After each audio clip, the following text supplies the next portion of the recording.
Chegou a parte 2 da Dona Hannah e seu totalitarismo para você mandar bem pra caramba na UERJ. Vamos dar uma olhada?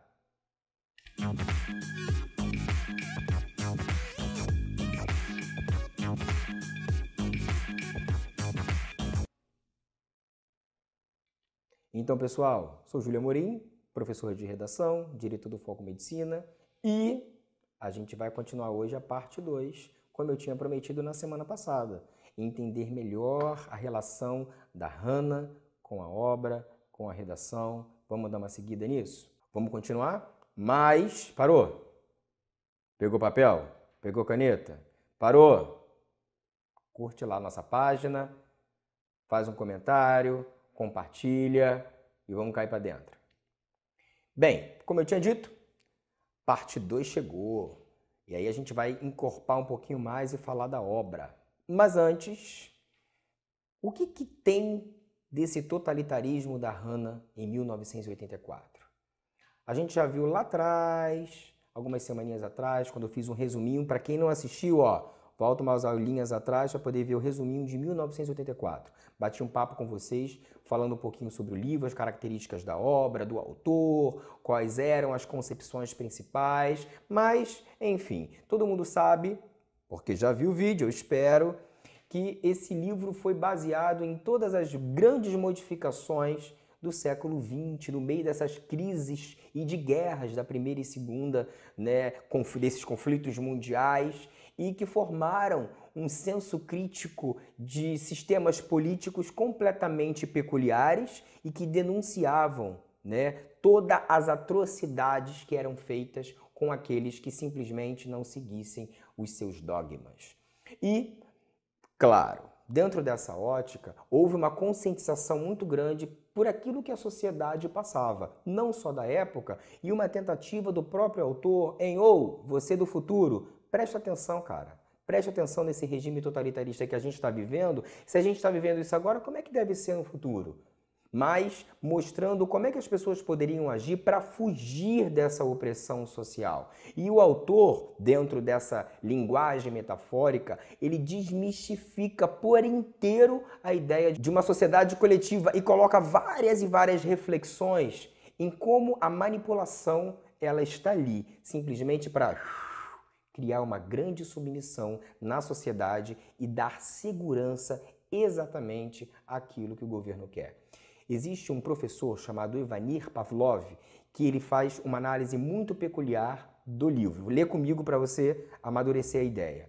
Em sua representação da sociedade distópica, Orwell potencializa os mecanismos totalitaristas, contrapondo-os à realidade do pós-guerra e oferecendo um alerta contra a disseminação dos princípios stalinistas e nazistas. Olha que argumento do cacete para sua redação, olha que argumento de autoridade bonita. Assim sendo, 1984 não constitui um refúgio para aqueles que se mostram desgostosos com o mundo real, mas uma representação aterrorizante, olha lá, uma representação aterrorizante de quê?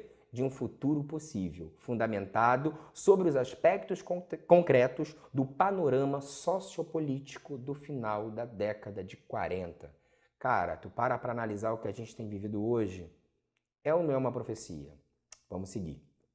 E aí, dentro dessa perspectiva, desse controle harmônico, uniformizado, padronizado da sociedade, essa distopia, na verdade, ela vem para criticar esses governos, criticar essas posturas, como Hannah fez, como a gente viu na aula passada, a postura de Stalin, do Hitler, como que o medo, como que a propaganda da mentira, da manipulação dos dados, faz simplesmente para que a pessoa obedeça, siga, não seja uma ameaça, não seja algo que realmente possa colocar em risco uma organização. O próprio Winston, o cara trabalhava no partido externo, no Ministério da Verdade, e o cara, qual era o papel dele? Manipular verdades, manipular informações, sempre de acordo com aquilo que o quase Deus queria.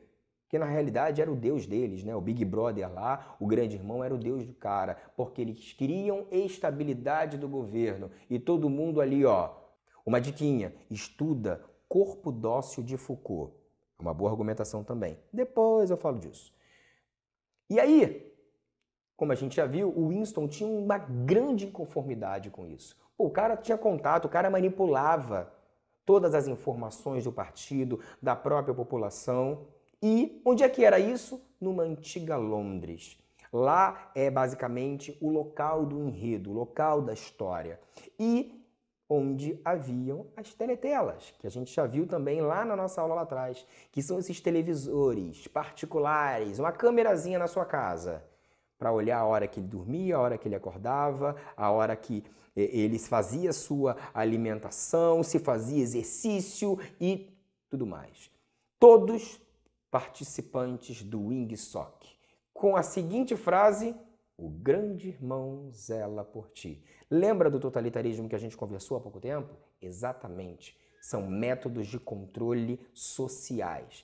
E depois de várias tentativas do próprio personagem para lembrar do seu passado, ele recorreu a alguém que estava à margem da sociedade, que eu também falei na aula do 1984, que são os proletas. Os caras estão à margem, completamente alienados da sociedade. Tão alienados que nem a teletela os caras tinham em casa, porque não mereciam, nem precisavam ser olhados, porque não configuravam como ameaça, não configuravam como pensantes intelectuais, ou seja, não tinha risco algum para essa estabilidade do governo. E foi lá que o Winston foi para tentar colher algumas informações de como é que é esse mundo criado, na verdade, como era o mundo antes de tudo isso aqui. Porque eu já nasci nisso. Como é que era o passado? O cara queria saber. E só essas pessoas que pertenciam a essa classe dos proletas e que poderiam, talvez, dar essa resposta para ele. Olha um trecho do livro que eu trouxe para vocês. O partido ensinara que os proles eram naturalmente inferiores. Olha isso. Olha como é que essa representação da sociedade de hoje já estava lá nesse futuro distópico do autor. Que deviam ficar em sujeição como animais, pela aplicação de algumas regras simples. Não era desejável que os proles tivessem sentimentos políticos definidos.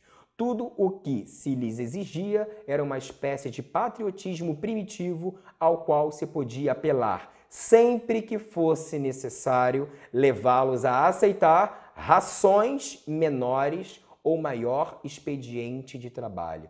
Olha, até um tom bem, diria, naturalista do quanto que esses caras eram animalizados. Olha a relação que o autor cria para os proletas. E aí a gente começa a ver o seguinte: dentro desse contexto, quem conhece Júlia? O Winston, que também trabalhava nesse departamento da ficção.